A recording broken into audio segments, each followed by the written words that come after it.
Coming just a few days after an enthralling United States Grand Prix in Austin, Texas, Formula One has relocated south to one of the most popular cities and one of the most popular destinations on the entire calendar. It is the Mexican Grand Prix here in Mexico City at the Autodromo Hermanos Rodriguez. And Mexico expects from its home hero, Sergio Perez. Welcome, folks, to your weekend warm-up here in the paddock in Mexico City with myself, Will Buxton, with James Hinchcliffe and Alex Jacques. Guys, it is wonderful to be back in Mexico. The sun is shining. It wasn't yesterday, but it feels right. All feels right. It does feel right. This place is just so special. I mean, I got to come here last year. It was by far my favorite GP that I got to go to. The atmosphere is great. The fact you have a local driver in a competitive car with a shot at being on the podium again for the third time. Everybody's turned up. Everybody's ready to watch a great race. Tough conditions here, Alex. You've got high altitude, low grip out there on the circuit. It's a very unique challenge. It is a unique challenge because we've got Monaco levels of downforce bolted on wing levels, and we've got Monza levels of speed. And we were asking earlier on, the fastest ever Formula One speed trap set here by Valtteri Bottas, and we said to this man, what's the fastest you've ever been? 9 miles an hour faster than the 231 that Valtteri Bottas set a couple of years ago. Yeah, I do love that stat that the fastest speed ever hit done by Valtteri Bottas is around about the average speed for pole at Indianapolis. Now, of course, our thoughts today and throughout this weekend and into the future will very much be with the people of Mexico and Acapulco after Hurricane Otis hit land yesterday morning, wreaking absolute devastation. The sport, the organizers here, everyone thinking about those involved in those really horrible images which we've all seen over the past 24 hours. Mexico, however, will expect from their favored son this weekend, Sergio Perez, and yet we arrive here and the rumor mill, Hinch, is still going wild about Sergio Perez and his future. Some people thinking he will announce his retirement this weekend. Red Bull Racing this morning putting up a video. Reasons why we love Sergio Perez has not done anything to dampen that speculation. Well, I mean, you don't want the facts to get in the way of a good story, right? Yeah. I think Sergio has said enough that he's not ready to retire, certainly. The team has backed him up. The team has said all the right things to support them. The team has said he's in the car in 24. Teams lie. They lie to the press all the time. But I don't get the sense that is the case. I think part of it is there's not an obvious replacement. There's necessarily at this point, maybe. But no, I think if he can have a strong end of the season, if he can secure second in the championship, it is still tough to kick a guy out of your car that finished behind only one other car, which is his teammate. And Alex, the team saying last time out, he's safe for 24, no matter what happens, even if he loses second in the championship. Yeah, because they have to say that. But equally, for his confidence, look, I think he's going to be in the car at the start of next season. But if he's going to have a continued relationship with this team all the way to the end of next season, he's got to give himself the confidence to be the Checo that we saw at the start of the year rather than the Checo that we've seen in the last few races. What was it? 4 podiums in the first 5 races at the start of this season. Only 4 podiums in the last 13 coming into this one. Yeah, that's huge. You can hear from Sergio Perez in the pre-race show. Feature interview with him coming up on Sunday. This is a return to a normal weekend. Will it be a return to business as normal for Max Verstappen? Another win last time out, but he didn't have it all his own way. Mercedes potentially really dropping their best shot at a win all year. They did, and it was great to see. I mean, big updates coming, a new floor that's really kind of given confidence to certainly a little bit more Lewis, at least off the top. George still trying to figure out exactly what you need. It's tough on a sprint weekend, only one practice session, but you could just hear it in Lewis's voice, couldn't you? The cool down lap, the radio message. It's the same message, which is, great job back at the factory, still a lot of work to do, but the tone of it was so much higher. It was so much more enthusiastic. So I think Lewis is really enjoying it. But guys, we cannot forget that Max had a problem with his car. He was battling brakes the whole time, so that 2-second gap might be a bit. He's being a downer again, isn't he? And a slightly higher ride height, and a setup that he wasn't overly happy with. But Alex, you could take us through our race recap in 60 seconds. I would love nothing more than to recap the US Grand Prix of a week ago. Here we go then. Guess what? The 5 red lights, they went out, and we were wondering whether we were going to see Lando Norris launch off the line and into the lead, and he did. commanding stuff, and he led more laps for McLaren than they have done all season long in this Grand Prix. But guess who was on the charge behind? Past one Ferrari of Carlos Sainz, past the second Ferrari of Charles Leclerc, Max Verstappen trying to turn 6th on the grid to his 50th Grand Prix victory. Great thing about turn 12 and 13 of that circuit is the moves are never completed until the end. We fast forward, we're deeper into the race now. This was crucial about who was going to finish in the lead of this one. It was a decisive move to the inside for Max Verstappen to get past Lando Norris. Look at the difference in how hard Lando fought Lewis Hamilton, who was able to go past and take second on the road as he swept around the outside. The battle between the two Brits. But guess who? In the end, Max Verstappen across the line to win the US Grand Prix for the 3rd year in a row and claim his 50th career Grand Prix win in Formula One. And then afterwards, of course, Lewis disqualified, Charles disqualified, and the result changing, Lando Norris getting 4 podiums in a row for the first time in his career. And Carlos Sainz back on the podium again without actually being on the podium again. For the 3rd time Makes a in habit his of career. that, doesn't he? Yeah, bizarre. Job well done. I think a slight cheat, the fact that you are our commentator. If you hadn't been able to do that, there would have been eyebrows raised. Yeah. Of course, every week after the race, our highlights package goes up on the YouTubes with commentary from Mr. Alex Jacques, if you enjoyed what you heard just then. Hashtag F1 Live throughout the weekend. Let us know your questions here in Mexico. We will do our best to answer them. One big question, Hinch, will probably be from folks who maybe last heard from us after the American Grand Prix on the post-race show. Why the change? Why the disqualifications? How did Lewis and Charles Leclerc fall foul of the regulations? Wow, how long do we have? I mean, the short answer is a very minor technical infraction. The way F1 does post-race tech, they pick a number of cars, in this case 4. You can't obviously tech the whole car. There's way too many components on a Formula One car to go through. They picked one that was the skid thickness. There's a tolerance that you're allowed to wear it down. Both the Ferrari and the Mercedes were below that tolerance or outside that tolerance. And so it's pretty black and white. It's caused by the fact that it's a very bumpy circuit, so the cars are bottoming out a little bit more than normal. That wears the plank down at the bottom of the car. And because they only had one practice session being the sprint weekend, they didn't have as much time to kind of tune that ride height and get it perfect. So it brings up the question, are there other cars that were maybe illegal in this sense? Very, very possibly. But the way they do it, they pick 4 at random, they tech them. That's where Lewis Hamilton has said today he would put all his money on some other cars in this paddock falling foul of that regulation. That's a lot of money, That's a lot of money. That is a serious amount of cash. Let's just picture that amount of cash for a moment. Yeah, decent amount of cash. He's almost certainly correct, but that is not the way that the cars are scrutineered. The way that they're scrutineered is so that if you don't want to run the risk of being disqualified, look after yourself, look after your team's cars. That is why they check 4. They would have checked other things, they would have checked the other parameters on the car, but they don't have the resources or the time to check every single car in the field. Yeah, it's supposed to be sort of an off-putting measure deterrent. to the teams. It's a deterrent, that if you are found to have done something wrong or be running something illegal on your car, you will possibly get caught for doing it. Right, we'll move beyond that now. Albert Fabrega, though, will give us an explanation of exactly what that plank is and what those regulations are in Tech Talk this week with his tech demonstration. Important to realize as well, it's actually not a piece of wood. It's glass-enforced fiber, as I understand it, not wood. Hasn't been a piece of birch for decades. It does smell good, though, when you have the wood. And you wear it out a little bit. Yeah. Did Mercedes get their strategy right, Hinch? We'll take that as a no. That's a no. Look, do I think Mercedes were going to beat Red Bull? No. Maybe had they pit Lewis a little bit earlier, not let Max get within that pit stop window that we heard that radio transmission, you know, I still think it's tough to beat a Red Bull. It's still tough to beat Max at this point. So I don't know if they could have done any better than they did. I really don't. Alex, what do you reckon? You've got...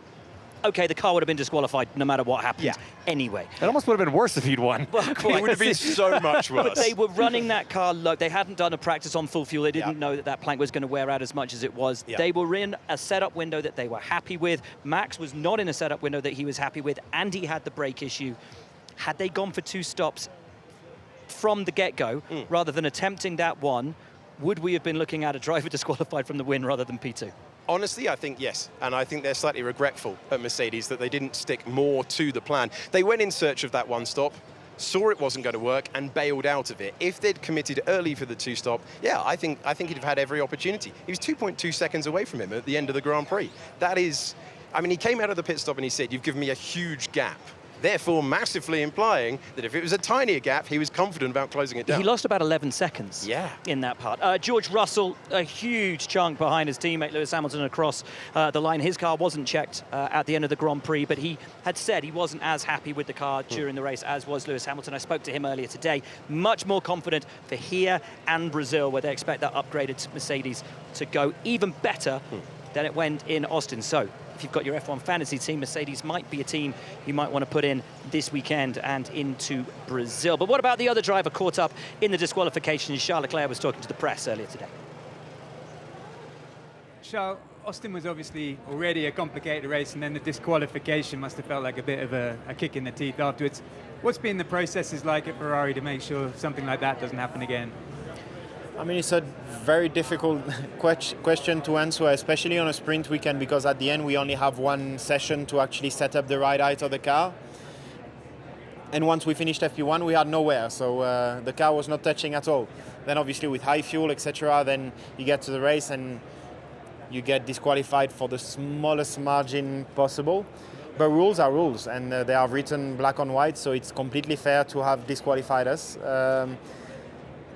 It's life. Now we need to get on with it, try to understand what we could have done better to predict it. Even though in a situation like this, it's very difficult, because in FP1 we had no signs of touching anywhere, which makes it very difficult to then predict on Sunday. Positive thing was that the net outcome was Ferrari outscored Mercedes in that race. Are you confident of doing that again this weekend?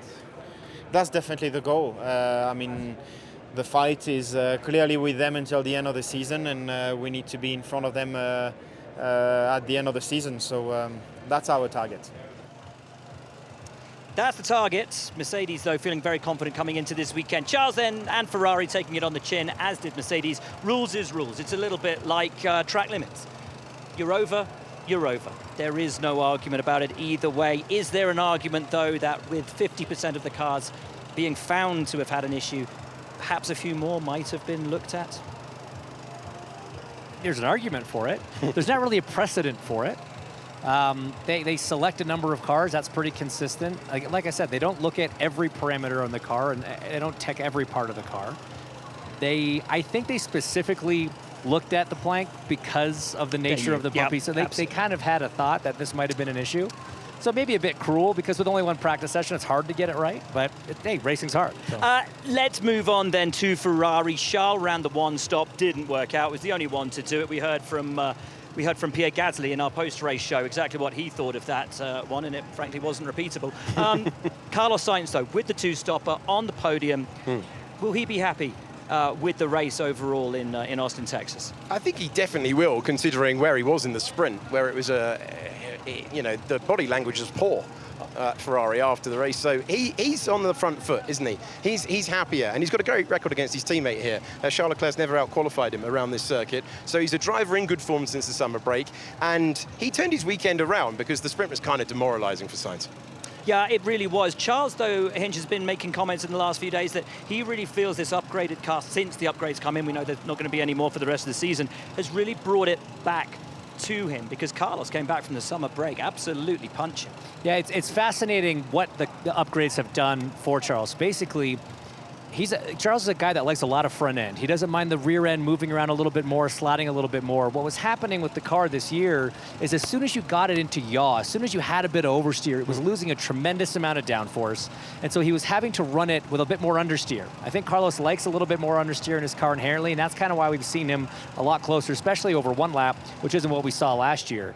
But now this car's a little bit more forgiving when it starts sliding. That's given Charles the opportunity to put more front end in it, be a little more aggressive, and the pace is coming as a result. Carlos didn't come to the track today, struggling with a bit of an illness. Actually, quite a few people have been struggling with illnesses on the end of the Austin weekend and into this week. One of whom, our own Laura Winter, who was supposed to be hosting the show today. She's back at the hotel. Hopefully she'll be back tomorrow, and we send her and Carlos our best. Hope you feel better tomorrow. Right, moving on.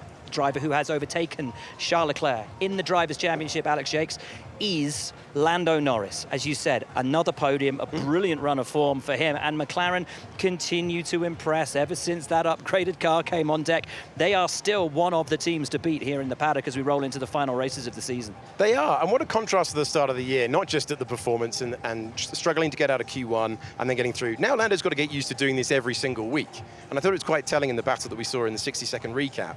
He's now fighting at the front every single week. If he had another go against Max, would he squeeze him that little bit tighter, knowing that he was able to stay with him lap after lap after lap, knowing that it wasn't going to be a difference in strategy? Those are the thoughts, those are the luxury problems he now has, because that car is consistently, I'm trying to say, at the front of the field. It most certainly is. Lando Norris having to get high to that rarefied air at the front of the pack in Formula One. What's the feeling been since Austin or post Austin? Was that one that got away, or was it just no pace to win? I hate when people say that, I'm not going to lie. No, we just weren't quick enough. I think we're still very, very happy to end up P2, but P3 on track, I think was better than we were expecting coming into the weekend. So I think we maximized everything. Of course, when you look at it from the outside, you're leading the race for half of it. Yeah, but we just weren't quick enough. Mercedes were a lot quicker than us. The Red Bull was a lot quicker than us. So no, I think a very, very positive weekend, probably one of my best of the season. So I didn't think you'd like that question, but I thought I'd ask it. I'm going to throw a stat at you now. Sure. Third of your career podiums have come in the last 4 races, I believe. Yeah. Talk to me about how you're driving at the moment. Are you satisfied with how you're driving? Is it your performance in the car that's making that happen, or is it you and the car coming up together? It's both. You can never say it's one or the other. I'm not going to, yeah. You can never say it's all the car or it's all the driver. Both. When you have a quick car, it makes things a lot easier to compete for the top and to get podiums. I'm driving better than I was last year, but it's just the car's quicker. It's as simple as that. So the team are doing a good job. I do feel like I'm driving well. I'm not super confident every weekend. There's still certain things with the car that I struggle to get on top of, and yeah, I'm working on, but just can't get to click at the minute. As soon as I can, I think then I'll be a lot more confident even. So just small things that I'm always working on. These cars are difficult to drive. It's probably tough for anyone to have perfect weekends all the time, but like Austin was a very good weekend for me, you know, very few mistakes. I just say the contrast of Qatar, we were very quick. I just made too many mistakes. So yeah, just little things like that which make the difference, but a good car and a good driver is always helpful. Aston Martin have been leapfrogged now, eyes trained on Ferrari. Just talk to me about this weekend. What are your expectations for how the cars can perform? I think okay. I'm not going to say any races are bad for us at all. I don't think they'll be as good as the last few weeks. We didn't expect Austin to be quite as good as what where we ended up. So that was a pleasant surprise, but there's still quite a few high-speed corners there, which is a good thing for us. When you look at this track, there's no high speed. There's kind of one medium speedish corner, maybe 2. The rest is all slow speed. So not as confident, just because we know where the car is strong and weak, and there's a lot more of our weaknesses here and less strengths. Similar to here, similar to Brazil. So maybe some tougher weekends and better ones for our competitors like Aston. I think Aston are going to be very quick this weekend. So yeah, we'll see what we can do. Thank you. Lando then saying that it's part good driver, part good car. Reports in the week, these ones never seem to go away, that he was again approached by Red Bull Racing, this time with a view to a 2024 seat. And he has again turned them down. That open invitation, though, to join Red Bull appears to be ever present for Lando Norris if and when he decides to leave McLaren. But why would he leave McLaren at the moment? They seem to be a team on the up. I mean, you'd only leave it for Red Bull, I think, if those were your options. But, you know, at the same time, he is building this team, right? He is building it around him in a lot of ways. The car is being built around him and his driving style. So there is, and you see the progression they've made in just one season, there is a lot of motivation to stay, for sure. And yet, there is pressure, because Oscar Piastri has put in one hell of a rookie campaign. He really has. Last time out, difficult for him. He was at a track where he didn't know, and it just seemed that he said earlier on in the presser that it took him a long time to learn the circuit. Then he had the failure in the race. Key thing from that weekend, that he learned a lot. that he took a lot away. And therein lies the problem for Lando Norris. He's a very quick learner. Yeah, he really is, and putting Lando under constant pressure. Now, obviously, Piastri retiring from the race, contact with Esteban Ocon, that hurt Alpine's weekend. And yet Pierre Gasly, I don't know if you'd agree, for me, probably one of his best weekends in the sport this year. 2 solid point scores in both the sprint and the Grand Prix. I would completely agree, and I think he even said as much earlier as well, because it was not a track that Alpine were expecting to be particularly strong at. And when you have that sort of unexpected pace on a Friday, and especially in a sprint weekend when you got what you got by the time you get to qualifying, it's so important to capitalize on those opportunities because the midfield is so tight. Those points are so hard to get. So the fact that he was able to double score, and that was even before the disqualifications. He was bumped up from that, but he was legitimately in the points, both in the sprint and the GP. It was a huge result. One disappointing result from the weekend would be that of Fernando Alonso and Aston Martin, whose season continues to go from the sublime to the ridiculous. Right now, they took the upgrade off Fernando's car in Austin. They left it on Lance's. They reverted him to the Qatar setup. Yeah. And he was ahead of Lance when he retired. What do we draw out of that? Let's be kind. Let's say that they've gone down the wrong direction development-wise, but they've got a whole load of data to pore over, and they have done for the last week. They need to get an understanding of the path that they've gone down and why it's wrong, because their season has stalled, and both drivers know it. And when you're reverting back to spec to understand it, yeah, that was effectively a glorified test session.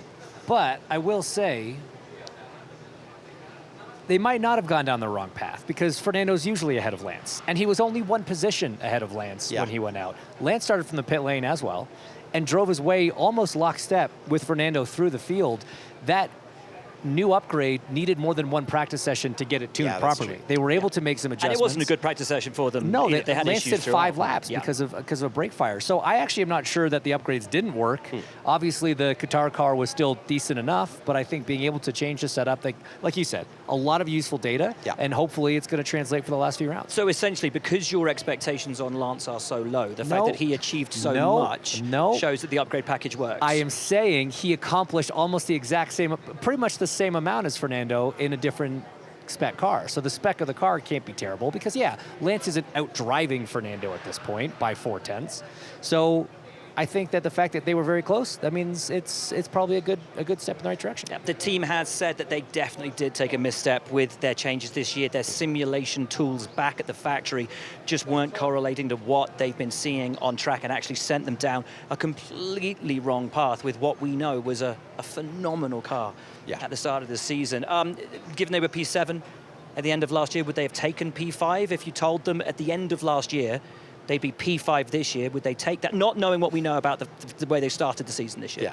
If you sprinkled the podiums across the entire year evenly instead of at the very start, yeah, I think they'd have 100% taken progress. That's all you're looking for. If you're trying to come from the back, which they were the slowest car at one point last year. If you're looking to make progress, they'd take 5th, but they're learning. They're learning. And better to learn in the battle for 5th than the battle for the Constructors' Championship in the future. Absolutely. Battle at the rear of the field. AlphaTauri coming on in leaps and bounds. Yuki Tsunoda, brilliant drive, fastest lap of the race, and then gets bumped up with the points with the disqualifications. It's probably got to be his favorite weekend of the year because it was just a genuinely great race from him. The qualifying, everything up to that point was a bit hit and miss. He had that, one of the qualifyings didn't make it to the checkered flag in time to start his final lap. So there was, it was a tough weekend in a lot of respects, but did a great job in the Grand Prix, got himself in the points. First time he's ever tried to go do fastest lap, only had 1 lap to do it, executed in that. So it was great. And then the added points, it was just a bonus. And the team didn't even tell him. As he told us after the race, he had a minor heart attack. They called him in. They thought that he was being called in to retire the car. He's like, the car's perfect.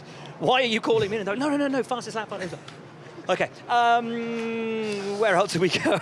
It was brilliant. Logan Sargent. Let's hear from Logan Sargent, actually, because we've been really laying it on the last few races of what he needed to do, and that was to score points. He has scored points at home. A phenomenal job from him. The first American to score points for 30 years. The first American to score points on home soil since Eddie Cheever.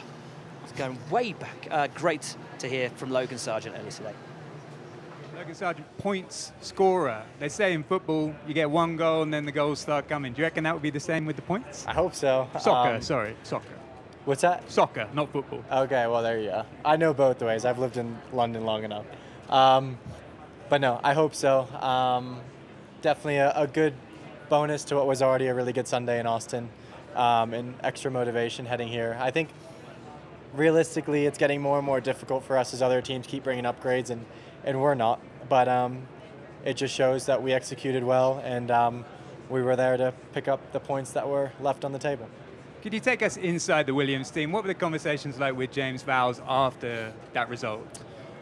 Brief. I had to get out of the track pretty quickly to catch my flight home. But no, I think honestly, it was just a boost for the whole team. To be 11th and 12th and then go up to 9th and 10th was very nice.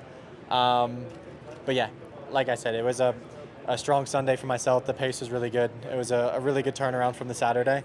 And yeah, the pace is heading in the right direction. So we have a normal format this weekend, which is nice to try and have a little bit more time at a new track to string it together. And hopefully we'll find a good place for the car.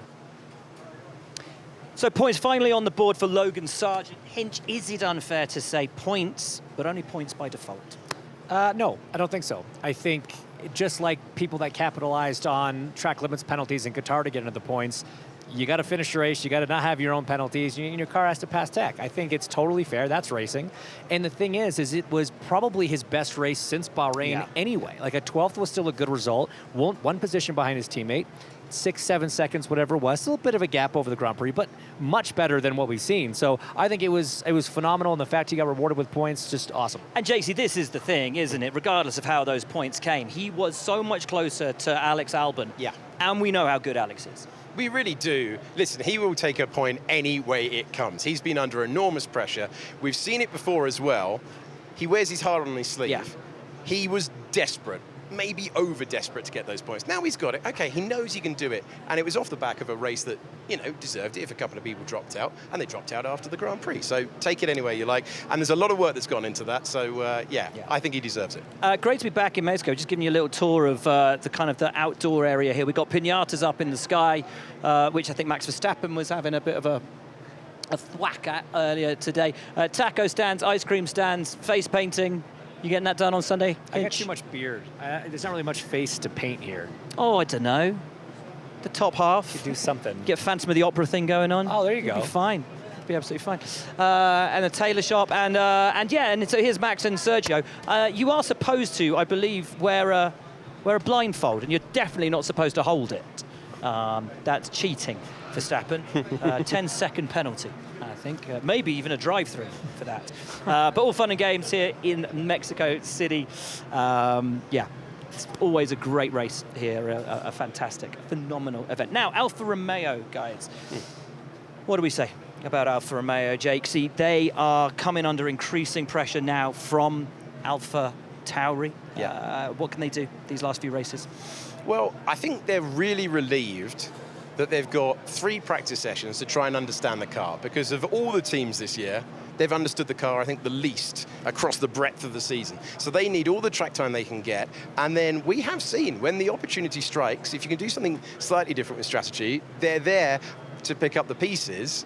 The difficulty for them is now that they've got real pressure coming from behind. Big pressure from Haas, big pressure from AlphaTauri. All of these teams will also be running a third driver, a young driver, during Friday's FP1 running. So at AlphaTauri, we have Isaac Hadjar. At Alfa Romeo, look at you giggling out. Alfa Romeo, we've got Teo Pourchaire. Yep. Alpine, we have Mr. Jack Doohan. Friend of the show. A friend of the show. At Haas, we've got Ollie Behrman. And at Mercedes, we've got Fred Vesti. So half the teams. Never doubted it. Not bad. Never doubted it. Never in doubt, right? You know these guys. Yes. Really well. Who are you excited to see? All of them, in truth, all of them, because they all have tremendous merits, different skill sets, but the one thing that rookies don't get enough of these days in Formula One is track time. And it's fantastic to see them at a circuit. It's not much elevation change here, and so the drivers don't know the difference between the cars at a normal altitude and here, and so they all enjoy it. You've got the F2 champion-elect in there. You've got Frederic Vesti, who is always detailed as being phenomenal at feedback. You've got friend of the show and man who loves holding this microphone, Jack Doohan, who's just a fantastic person to be around. Hadjar as well, that's a long-term commitment. They've promised him a long time out. And Ollie Behrman has won 4 races in F2 this year. Lando Norris, his entire time in the championship, only won one. And let's not forget, for each of them, not just an audition for a place on the Formula One grid, but also here on F1 TV, as it was announced during the week that Pietro Fittipaldi, unbeknownst to any of us, has got a full-time seat in IndyCar next year. Congrats to Pietro. Love you, man. Super, super happy for you. Right, let's talk Haas. Upgrades on the car last weekend. They started from the pit lane, having made some changes to them. Will they take optimism from the fact that, for once, they could actually race? You have to, right? I think you have to. I think they did do something, maybe not as much as they were hoping that the upgrades were going to do. It's an interesting situation here because, as we know, the Haas has really been struggling with tire degradation and tire management.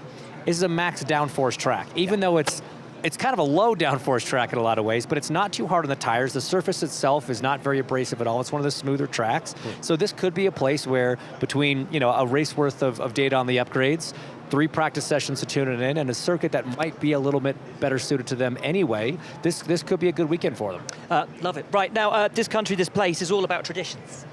So at the end of this show, we've been told we have to come down here to the fortune-telling birds. Oh, dear. Yes, indeed. Now, we have to give you our names to get our fortune, yes? Alex, do you want to go first then?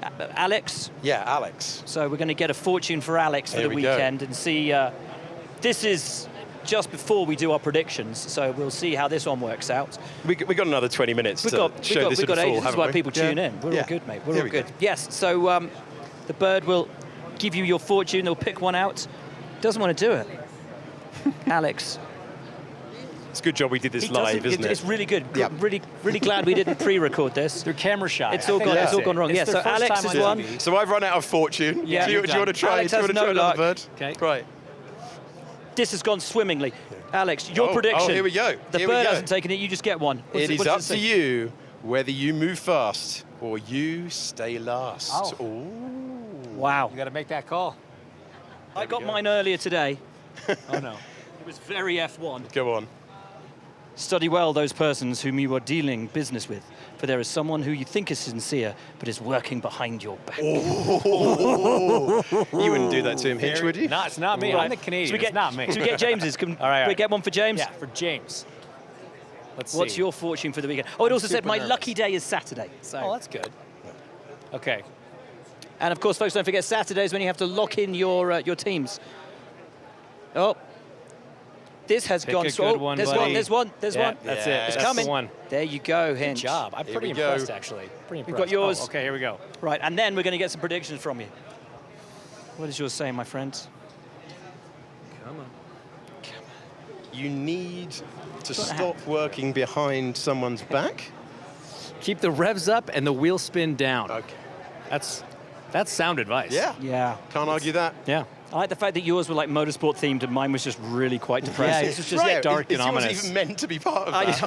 I don't know. You've got F1 specific ones. Right, predictions for the weekend. I'm going to go for Max Verstappen to win once again in Mexico City, and then I'm going to go for Lewis Hamilton and George Russell to complete the podium. Excellent. I'm going to go Max Verstappen to win. Unsurprisingly, I'm going to go Checo Perez P2. All right. He's gonna improve on his previous podiums here, and I'm gonna go Lewis Hamilton P3. Okay, I'm going to go Lewis Hamilton win. I'm going to go Sergio Perez P2, and I'm going to go with a Max Verstappen P3. Wow. For your 300th Grand Prix, by the way, Mr. Buxton. Yes. We nearly did the entire show without mentioning it. Good point. 300 for this man. Thank you very much. Hey? But we had more when we put sprints into it. Yeah. You'd think he'd be better at picking top threes after 300 of these things. And yet.